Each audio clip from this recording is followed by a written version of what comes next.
प्रभु, अब क्या होगा? आप क्या करेंगे? ब्रह्मापुत्र मनु का क्या होगा? दानव हयग्रीव आपके ज्ञान को नष्ट करने पर तुला हुआ है और भगवान शिव ने पृथ्वी को जलमग्न करने का निर्णय ले लिया है। अब वही होगा देवी जो मेरा वचन है। मैं वचनबद्ध हूं कि जब भी कोई शक्ति मानवता के लिए संकट बनेगी तो मैं उसे अवश्य रोकूंगा। जिस प्रकार सूर्य अपना तेज बांटना नहीं छोड़ सकता, जिस प्रकार एक दीपक अपना प्रकाश फैलाना नहीं छोड़ सकता, उसी प्रकार मैं भी अपने वचन से मुख नहीं मोड़ सकता देवी। अब मेरे प्रथम अवतार का समय आ गया है देवी। मत्स्य अवतार, परित्राणाय साधूनाम विनाशाय च दुष्कृताम धर्म संस्थापनार्थाय संभवामि युगे युगे। मत्स्य अवतार? हां देवी, मैं मत्स्य का रूप धारण करके पृथ्वीलोक पर जाऊंगा। आप पृथ्वीलोक जाएंगे? हाँ महादेवी। और मेरा क्या होगा? जब से आपने मेरी रचना की है, मैं आपके बिना एक पल भी नहीं रही हूं। आप ही तो कहते हैं कि मैं आपकी अर्धांगिनी हूं। आपकी बाएं भुजा में मेरा वास है। वामांगी हूं मैं आपकी, और आप मुझे ही छोड़कर जाने की बात कर रहे हैं। हे कमल नयन, मुझ पर दया कीजिए। एक क्षण भी मैं आपसे दूर नहीं रह सकती। हे सर्वश्रेष्ठ, हे नारायण, आपकी लक्ष्मी आपसे दूर नहीं रह पाएगी। दूर तो मैं भी नहीं रह सकता आपसे महादेवी। अपना विष्णु रूप पाते ही मैंने आपकी रचना की थी, तो मैं आपसे दूर कैसे रह सकता हूं? भला पुष्प से सुगंध और सागर से लहर दूर रह सकती है? हमारे एकाकार होने का समय आ गया है देवी।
जानती थी कि मानव कल्याण के लिए, अपने आप्त वचन की रक्षा के लिए मेरे दीनदयाल भगवान श्री विष्णु मेरे आंगन को अवश्य पावन करेंगे। और यही हुआ। वासुदेव ने मछली का रूप धारण करके अपना पहला अवतार लिया, किंतु दो समस्याएं थीं। पहली ये कि ब्रह्मा के परामर्श पर भगवान शिव ने धरती को जलमग्न करने का निर्णय कर लिया, और दूसरी ये कि ब्रह्मापुत्र मनु ने मानव की रक्षा की ठान ली थी। मनु वृद्ध हो चुके थे, पर उनके मन में मानव कल्याण की रक्षा की इच्छा अब भी प्रबल थी। उन्होंने आमरण व्रत कर रखा था। उनकी पत्नी शत्रुपा को ब्रह्मा का आशीर्वाद था कि समय उनके यौवन को कभी प्रभावित नहीं करेगा। वो अब भी युवती थी, किंतु एक सती की भांति अपने पति की सेवा में तत्पर थी।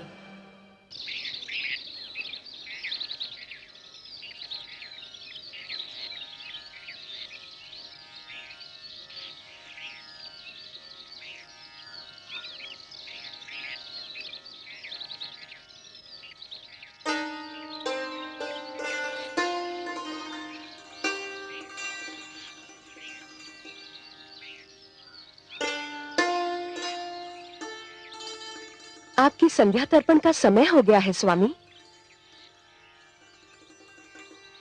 क्षमा कीजिए, मैंने आपका ध्यान तोड़ दिया। तोड़ने का कार्य तो तुमने कभी किया ही नहीं देवी। तुमने तो जब किया जोड़ने का ही कार्य किया। पहले पहले मेरे जीवन में आकर मेरे बिखरे अस्तित्व को जोड़ा, फिर मुझे संतान देकर मेरे परिवार को जोड़ा, और अब मेरे तप में मेरा साथ देकर मेरी आत्मा को परमात्मा से जोड़ रही हो। कभी कभी सोचता हूं कि तुम्हें यहां साथ लाकर मैंने तुम पर बहुत बड़ा अन्याय किया। अन्याय तो आप ये कहकर कर रहे हैं कि आपने मुझ पर अन्याय किया। जीवन का ऐसा कौन सा सुख है जो मुझे आपसे नहीं मिला? ऐसा कौन सा ऐश्वर्य है जो आपके साथ रहकर मैं नहीं भोग पाई?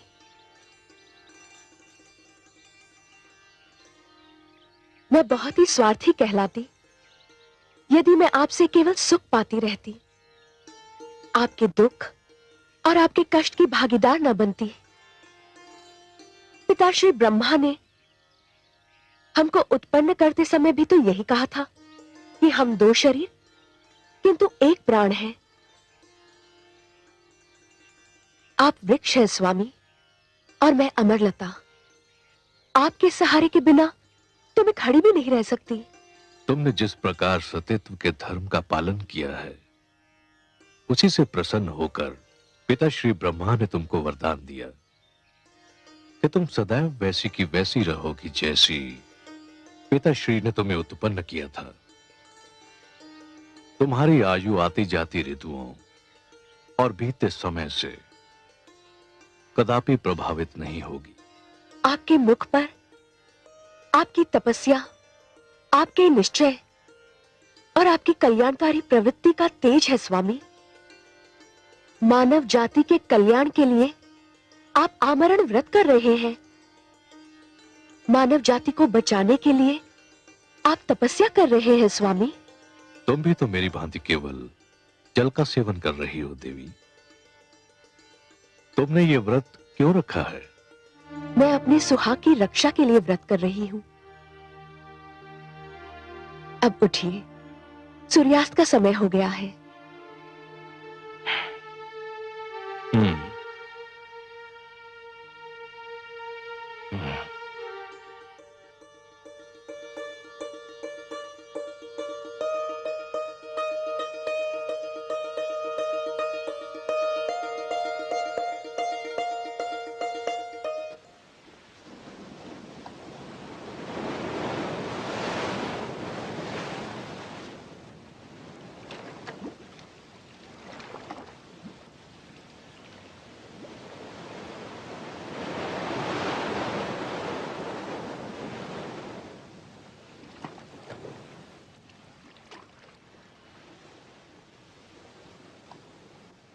ओम हिरण्यवर्णां हरिणीं सुवर्णरचितस्रज्जां चंद्रां हिरण्मयीं लक्ष्मीं जातवेदो महावः।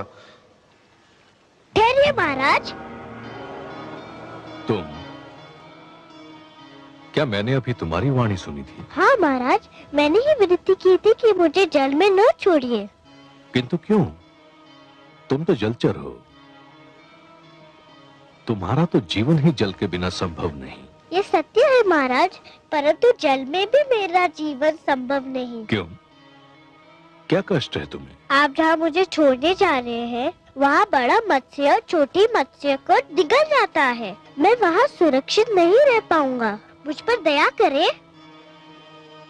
तो फिर तुम्हें कहाँ रखूं जहाँ तुम सुरक्षित रह सको? मुझे अपने कमंडल में रख लीजिए महाराज। आपके जल भरे कमंडल में मुझे कोई भय नहीं होगा। यदि तुम ऐसा समझते हो तो मुझे कोई आपत्ति नहीं।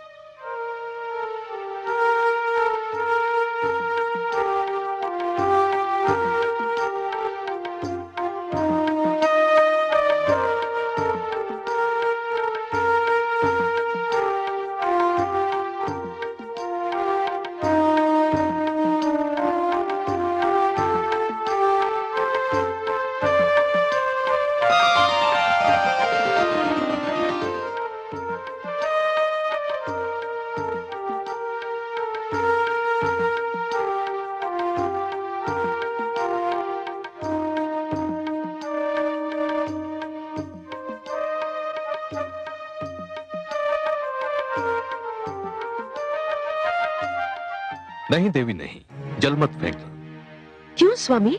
कमंडल में एक मत्स्य है, मैंने उससे जीवन रक्षा का वचन दिया है। ये तो छोटी सी मछली है। यह आपने बहुत अच्छा किया जो मुझे बता दिया, नहीं तो इसके प्राण चले जाते।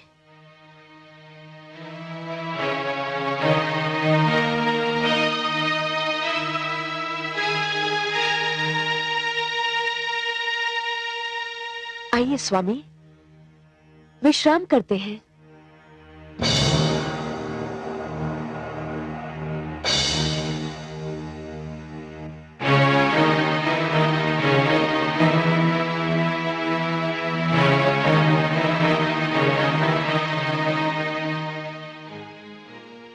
हे दानवराज, आप हमें मुक्त कर दीजिए। आपने हमें छोड़ दिया तो भगवान विष्णु आपसे बहुत प्रसन्न होंगे।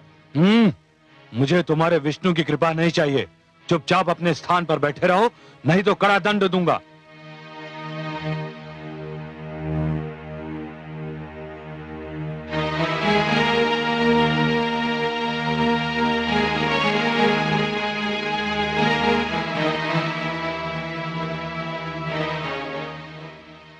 कौन है ये सुंदर बालक? इन्हें किसने बंदी बनाया है? हम भगवान विष्णु के आप्त वचन माता दानव हयग्रीव हमारा अपहरण करके हमें यहाँ ले आया है। छोड़ दो इन्हें। मुझे खेद है माता, मैं आपके आदेश का पालन नहीं कर सकता। क्यों? क्यों नहीं कर सकते मेरे आदेश का पालन? ये चारों दानवराज हयग्रीव के बंदी हैं और उनका आदेश है कि इन्हें ना छोड़ा जाए। माते,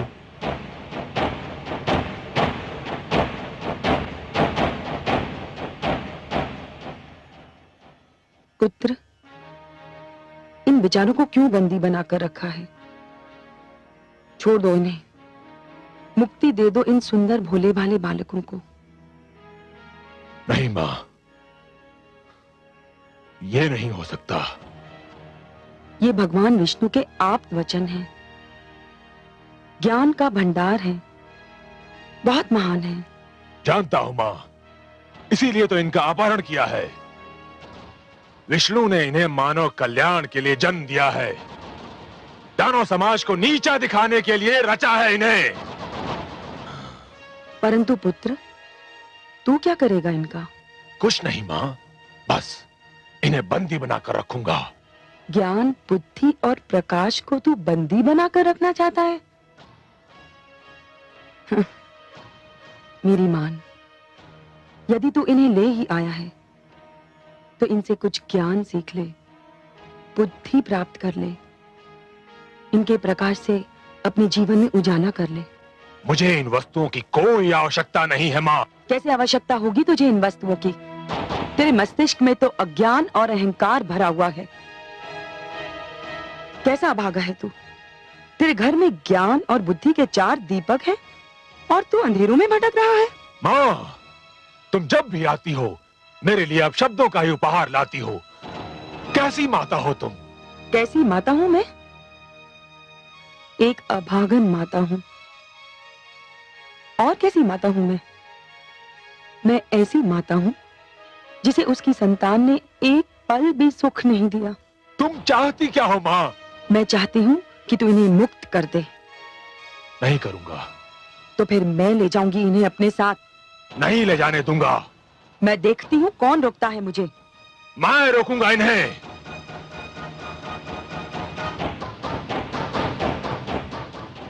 देखती हूँ तू कैसे रोकता है। आओ बालकों। नहीं। हट जा तू मेरे बीच से। मां, तुम चली जाओ यहां से। नहीं जाऊंगी। क्या कर लेगा तू मेरा? नहीं मां, मैं कहता हूं चली जाओ यहां से। नहीं तो? नहीं तो क्या करेगा तू? मां, मुझे भय है कहीं मेरा हाथ ना उठ जाए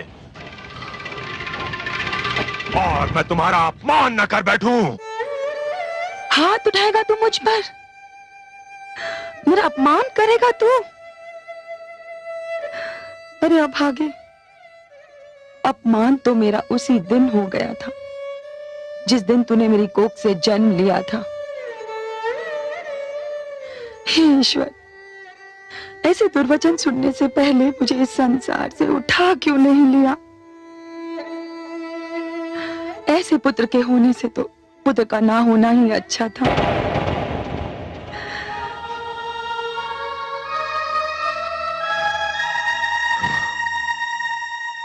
अब तुमने यदि किसी से सहायता मांगी अथवा मांगने की चेष्टा की तो मैं तुम सबको नष्ट कर दूंगा।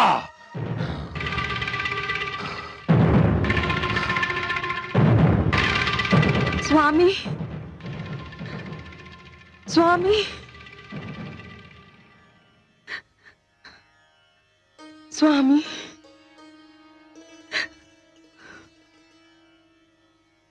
आगे कुछ कहने की आवश्यकता नहीं है देवी।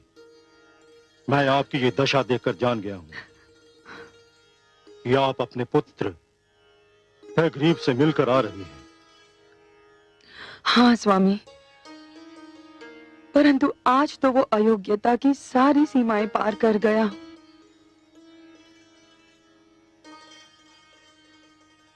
जो किसी सीमा को मानता ही ना हो उस पर यह दोष लगाना ही व्यर्थ है कि वो अयोग्यताओं की सारी सीमाएं पार कर गया। फिर भी क्या किया है उसने?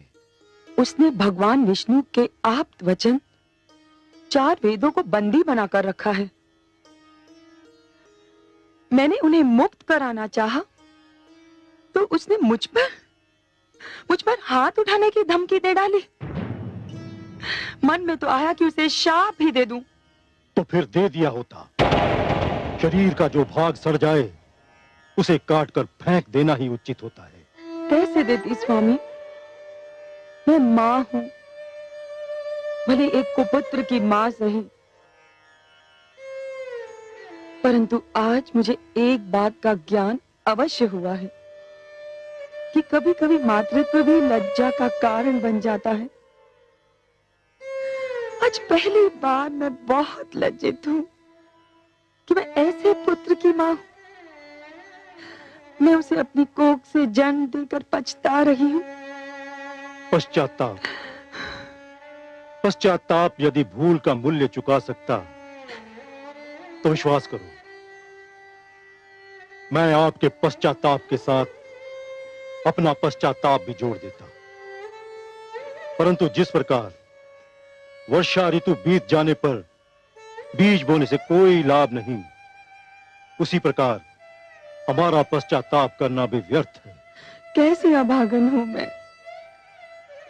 जानती हूं हयग्रीव के इस दुष्कर्म का क्या परिणाम होगा, फिर भी कुछ नहीं कर सकती। कुछ नहीं, कुछ नहीं। शांत हो जाइए। सब कुछ भगवान विष्णु पर छोड़ दीजिए। वो जो भी करेंगे उचित ही होगा, न्याय के अनुकूल होगा। शांत हो जाइए।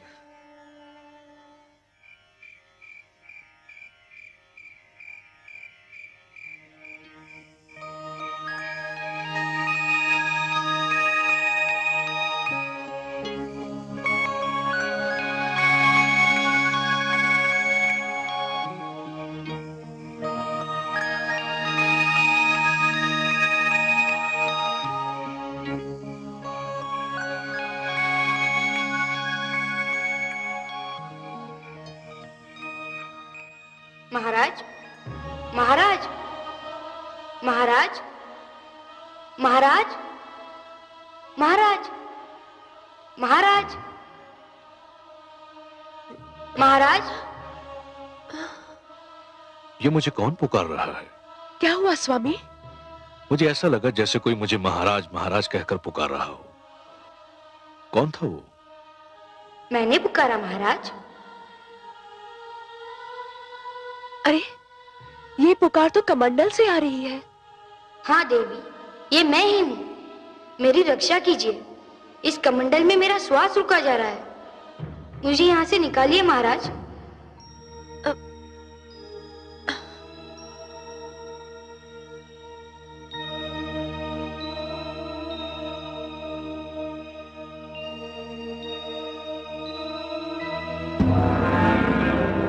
अरे, मत्स्य का आकार तो कमंडल के बराबर हो गया है। मुझे अनुमान नहीं था कि कोई जलचर एक ही रात्रि में इतना बड़ा हो जाता है। इस कमंडल में तो इसका श्वास घुट जाएगा। मैं इसे बाहर के जलाशय में छोड़ आता हूं, इसे वहां चैन मिल जाएगा।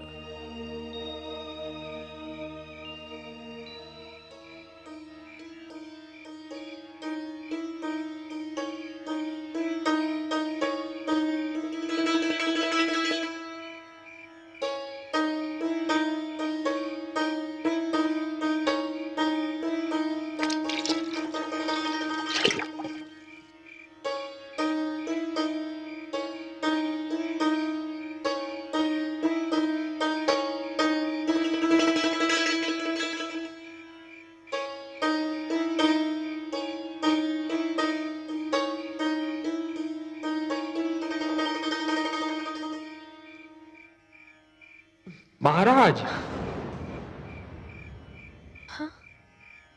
महाराज,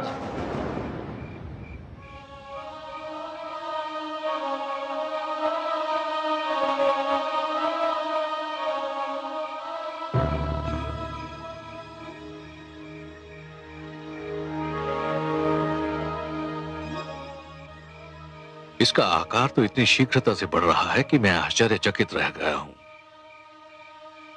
मैंने किसी मत्स्य को एक ही रात्रि में इस प्रकार बढ़ते नहीं देखा है। स्वामी, क्या ये मत्स्य है? मुझे तो शंका हो रही है कि ये मत्स्य नहीं कुछ और ही है।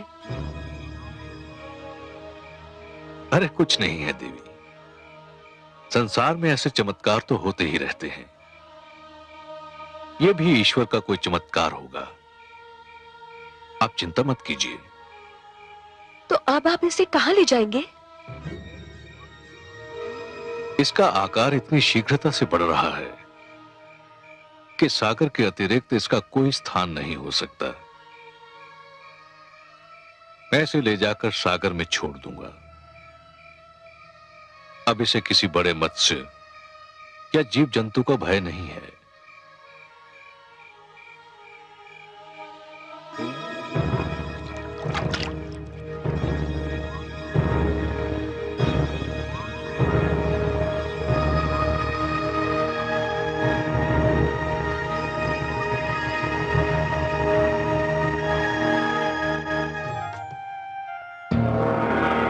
नारायण नारायण।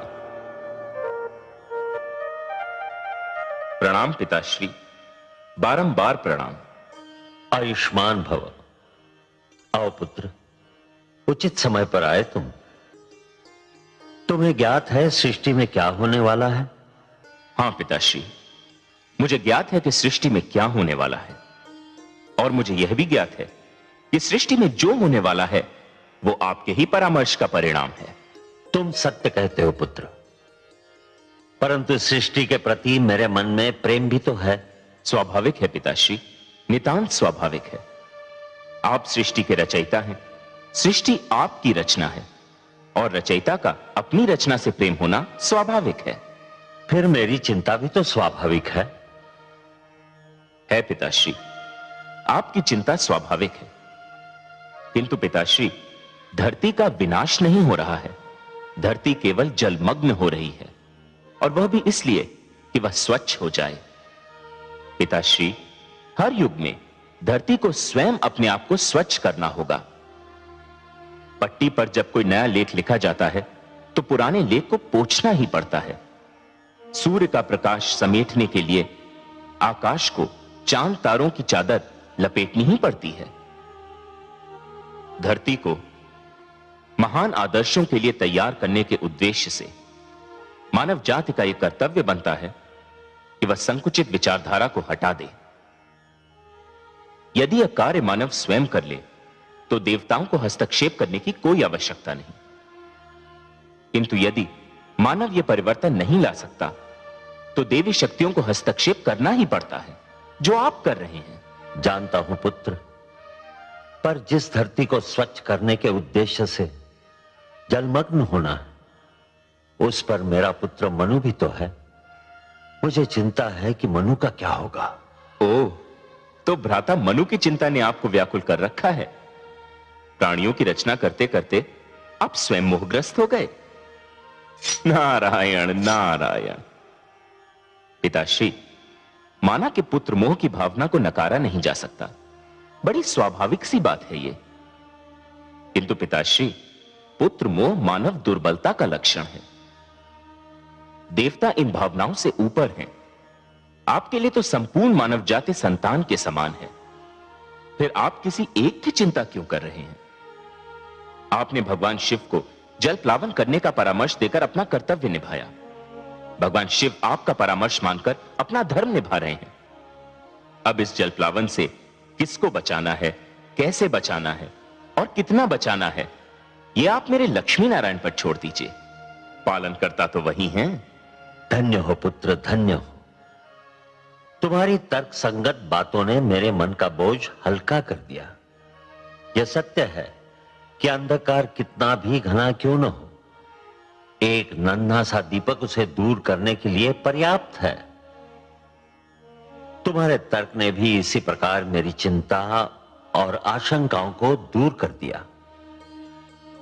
संसार यदि तुम्हें महानतम तथा सर्वोत्तम मार्गदर्शक कहता है तो उचित ही कहता है। अपने परम पूज्य पिताश्री की चिंता दूर करके मैंने केवल अपना पुत्र धर्म निभाया है। मुझे आपकी सेवा करने का अवसर मिलता रहे, यही मेरी कामना है। क्योंकि पिता की सेवा करके मन को जो संतोष मिलता है, उसका आनंद ही कुछ और है। नारायण नारायण।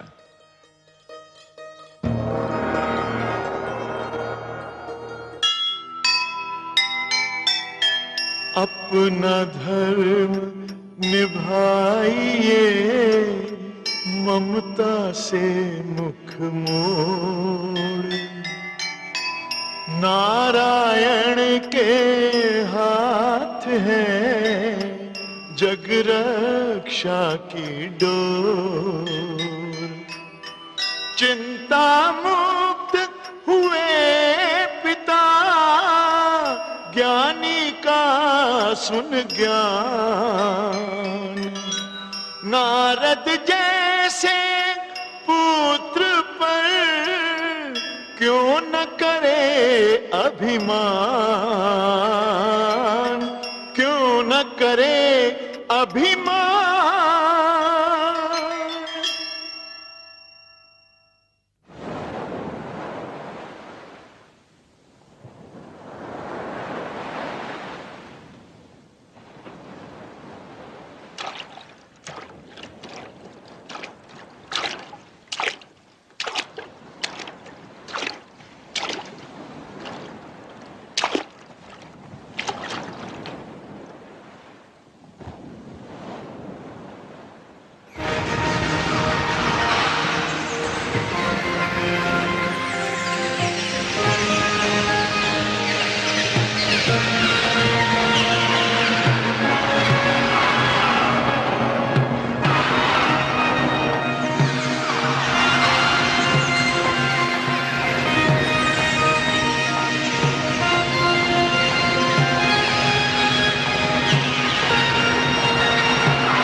ये क्या हो रहा है भगवान? मुझे अपनी आंखों पर विश्वास नहीं हो रहा। एक नन्हा सा मत्स्य जिसे मैंने अपने कमंडल में शरण दी थी, वो इतना विशालकाय हो गया है कि ये अथाह विशाल सागर भी इसके लिए छोटा दिखाई पड़ रहा है। ये कैसी लीला है? ये साधारण मत्स्य हो नहीं सकता।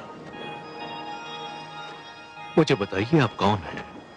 मैं आपके दर्शन के लिए व्याकुल हूं। मुझे दर्शन दीजिए प्रभु।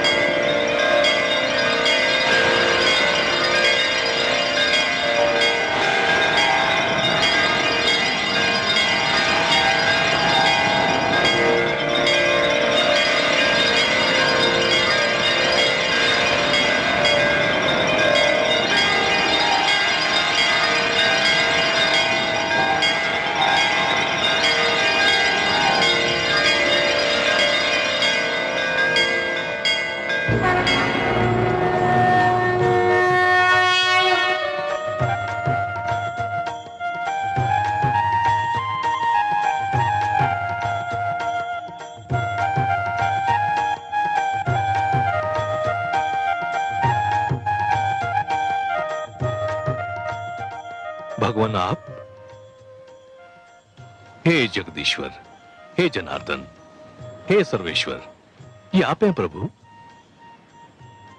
मेरे सौभाग्यशाली नेत्रों को आपके दर्शन हो रहे हैं। हाँ मनु, ये मैं ही हूं। आपके अतिरिक्त और कौन हो सकता था हे पद्मनाभ? ये लीला तो केवल आप ही दिखा सकते हैं कि सिमटे तो मानव की अंजुरी में समा जाएं और फैलें तो धरती और आकाश को भी ढक लें। आप मेरी अंजुरी में ठहरे, मेरी कुटिया में रहे। मैं किन शब्दों में आपको धन्यवाद दूं? हे सर्वश्रेष्ठ, आप महान हैं। मैं अपने भाग्य पर जितना भी गर्व करूं कम है। आपको कोटि कोटि प्रणाम हे लक्ष्मी नारायण।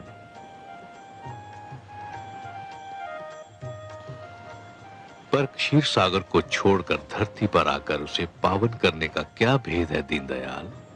हे मनु, मानव कल्याण की जिस चिंता के कारण तुमने आमरण व्रत कर रखा है, उसी चिंता ने मुझे भी पृथ्वी पर आने के लिए विवश कर दिया। अब मेरी बात ध्यान से सुनो। आपकी मधुर वाणी सुनने के लिए मैं सिर से पांव तक कान बना हुआ हूं प्रभु। ब्रह्मा के परामर्श पर भगवान शिव इस धरती को स्वच्छ करना चाहते हैं। उन्होंने धरती को जलमग्न करने का निर्णय कर लिया है। आने वाली अमावस्या को आकाश से ऐसा वज्रपात होगा कि कानों को ध्वनि सुनाई नहीं देगी।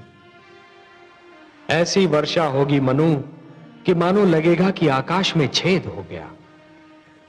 जल का एक रेला आएगा और यह धरती गहरे जल में डूब जाएगी। मैं तुम्हें डूबने से बचाना चाहता हूं मनु। मैं आपकी कृपा और अनुकंपा को कैसे धन्यवाद दूं? परंतु हे जगदीश्वर, जब समस्त धरती ही डूब जाएगी, मानव जाति ही नष्ट हो जाएगी, तो मैं अकेला बचकर क्या करूंगा? हे मनु, जीवन मानव से महानतर है। मानव को मृत्यु आ सकती है, परंतु जीवन कभी नहीं मरता। जिस प्रकार एक डाली से एक पुष्प टूटता है परंतु वहीं से दूसरा पुष्प भी फूटता है, उसी प्रकार जहां एक जीवन का अंत होता है, वहीं पर दूसरा जीवन प्रारंभ होता है। एक पीढ़ी चली जाती है, परंतु वहीं दूसरी पीढ़ी पहली पीढ़ी के स्थान को रिक्त नहीं रहने देती। यही जीवन की परंपरा है। तुम इसी परंपरा को अक्षुण्ण रखोगे, तुम इसी परंपरा को जीवित रखोगे। यही मेरा उद्देश्य है। आपके आदेश का पालन तो मेरा परम धर्म है प्रभु।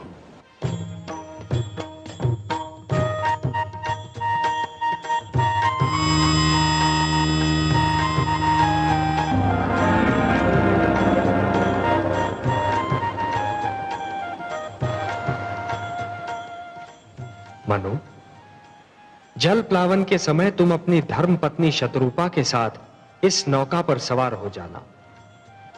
अपने अतिरिक्त इस नौका पर समस्त पशु पक्षियों का एक एक जोड़ा और उन सारे पौधों के बीज भी रख लेना जिन्हें तुम आवश्यक समझते हो।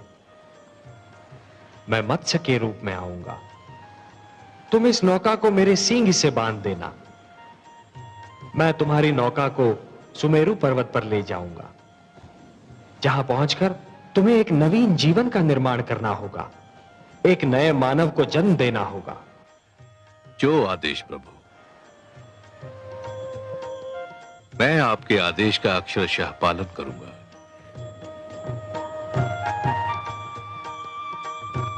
तथास्तु।